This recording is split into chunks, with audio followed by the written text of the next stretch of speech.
My dear students, Namaskar. Welcome to my class. Here I am Prosenjit. Today I am going to explain the poem A Tiger in the Zoo.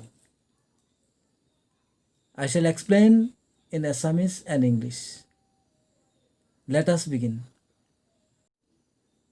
My dear students, the name of the poem is A Tiger in the Zoo by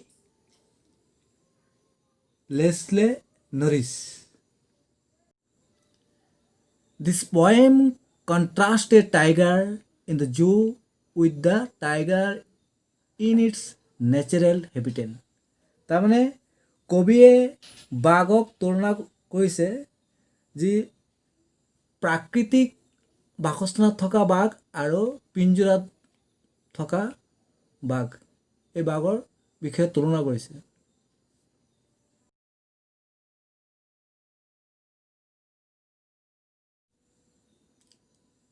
Let us start. He stalks in his vivid stripes the few steps of his case on pads of velvet coat in his coat race. Here he refers to the tiger. মানে ইয়াত he বুলিলে বাঘটোক বুজাইছে. He stalks in his vivid stripes. তাৰ বাঘটোৱে কি কৰে পিঞ্জৰাত লাহে লাহে খোজ কাঢ়ে. তাৰমানে ইন ইজ ভিভিড ষ্ট্ৰাইপছ তাৰমানে বাঘটোৰ গাত কি আছে উজ্জ্বল ভিভিড কালাৰফুল কি আছে ষ্ট্ৰাইপছ কিছুমান আঁচ আছে উজ্জ্বল হৈ আছে আঁচবিলাক. The few steps of his cage তাৰমানে পিঞ্জৰাততো ঠাই বেছি নাথাকে অকণমান থাকে সেই অকণমান জেগাতেই কেইখোজমান খোজকাঢ়িছে বাঘটোৱে. On pads of velvet coat তাৰমানে ইয়াত পেডছ বুলিলে কি বুজাইছে the pouch of the tiger মানে বাঘটোৰ ভৰিৰ তলুৱাটো কোমল সেই কোমল ভৰিৰ তলুৱাটোৱে কি হৈছে খুব কোনো নিঃশব্দে মানে কোনো শব্দ নাই সেই নিঃশব্দে কি কৰিছে খোজকাঢ়িছে. ক'ত ক'ত খোজকাঢ়িছে পিঞ্জৰাৰ ভিতৰত দুই এক খোজ অলপ যাব পাৰিছে কাৰণ পিঞ্জৰাততো বেছি জেগা নাই. ইন ইজ কুৱাইট ৰেছ কিন্তু শান্ত খং ৰেজ মানে খং এংগাৰ তাৰ খং আছে কিন্তু খংটো কি কৰিছে উপায় নাই খংটো কি কৰিছে দমন কৰি ৰাখিছে নিজৰ ভিতৰতে. From this stanza we come to know that the tiger which is kept in the zoo moves a few steps up and down in his cage. The stripes on his body are of strong bright color. The tiger moves quietly on his velvet pads. He is full of anger but is quiet because he is helpless. He cannot do anything because he is kept in the cage. Let us know some word meanings. Vivid. Vivid means having deep bright colors. তাৰমানে খুব উজ্জ্বল কালাৰটো ৰংটো. Stripe মানে লং নেৰু bands তাৰমানে কিছুমান আঁচ নিচিনা দেখা যায় হয় নাই বাঘৰ. Next pads means hair the pads means the pouch of the tiger তাৰমানে বাঘৰ ভৰিৰ তলুৱাটো খুব কোমল থাকে যে.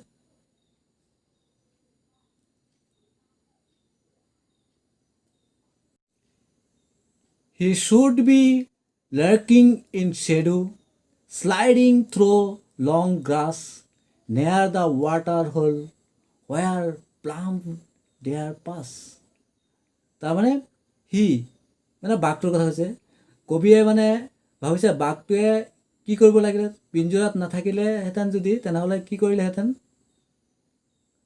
হি should be lurking in shadow তাৰমানে কি কৰিলেহেঁতেন বাঘটোৱে ক'ৰবাত লুকাই থাকিলেহেঁতেন কোনো shadow shirt.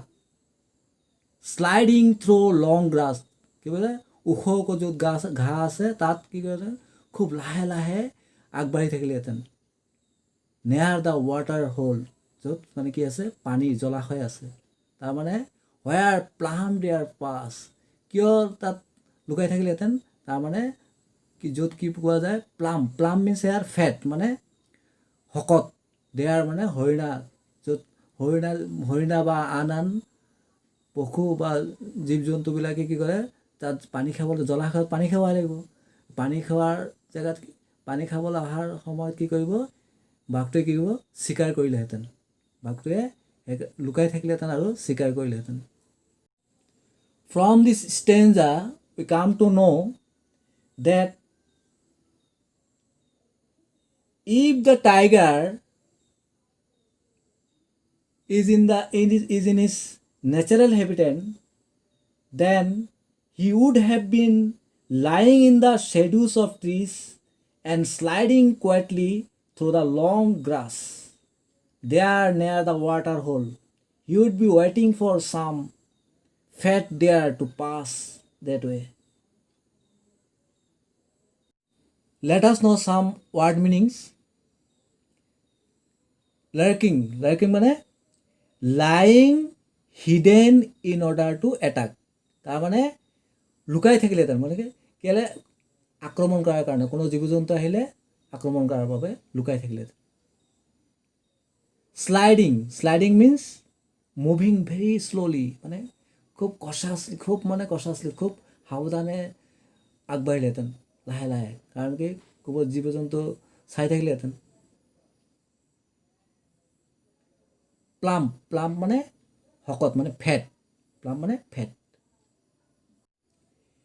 He should be snarling around houses at the jungle's edge baring his white fangs his claws terrorizing the village তাৰমানে ইয়াত যদি বাঘটো জংঘলত থাকিলেহেঁতেন তেতিয়া কি কৰিলেহেঁতেন তেতিয়া কি কৰিলে হি শুড বি স্নাৰ্লিং এৰাউণ্ড হাউজেছ কি কৰিলেহেঁতেন গৰ্জন কৰিলেহেঁতেন তাৰমানে বাঘটোৱে তেতিয়া কি কৰিলেহেঁতেন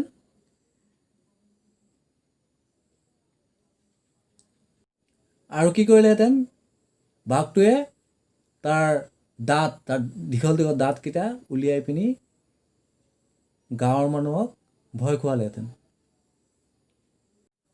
from this stanza we come to know' that if the tiger is in the jungle then he would be showing his white fangs and claws while moving here and there. The tiger would be growling at the edge of the jungle near some village. He would thus become a cause of terror for the villagers. Let us know some word meaning. Snarling মানে growling মানে গৰ্জন কৰা যেতিয়া খং উঠে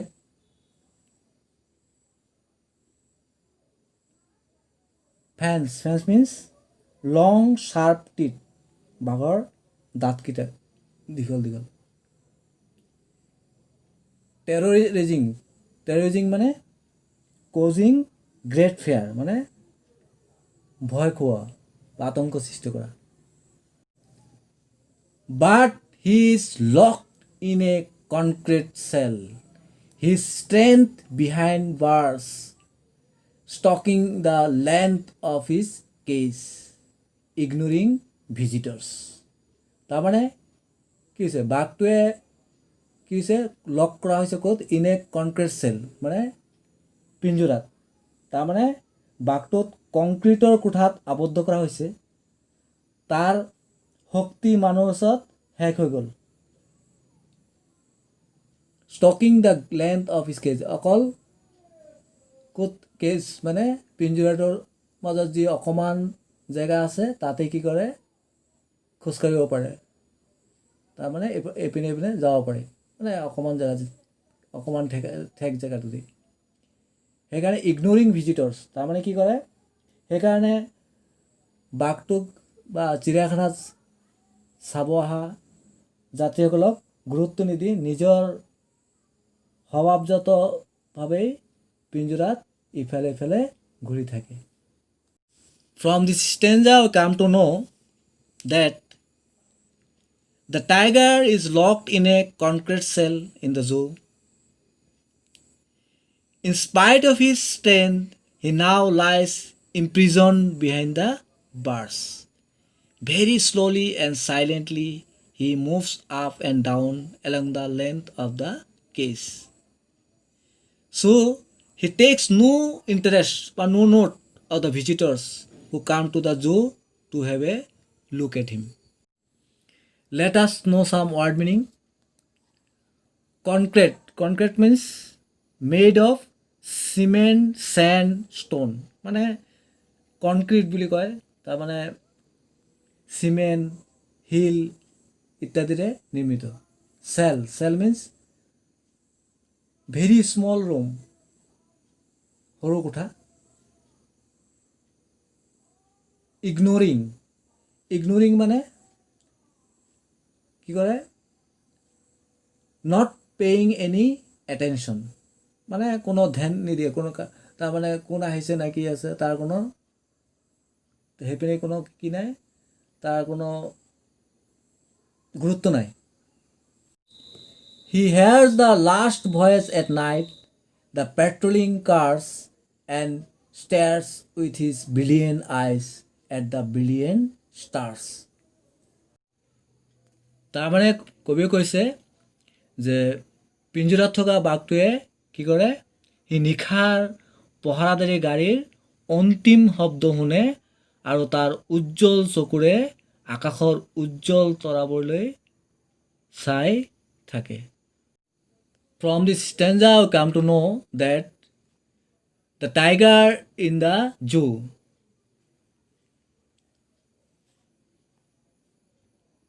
At night he remains disturbed due to the noise of the patrolling cars.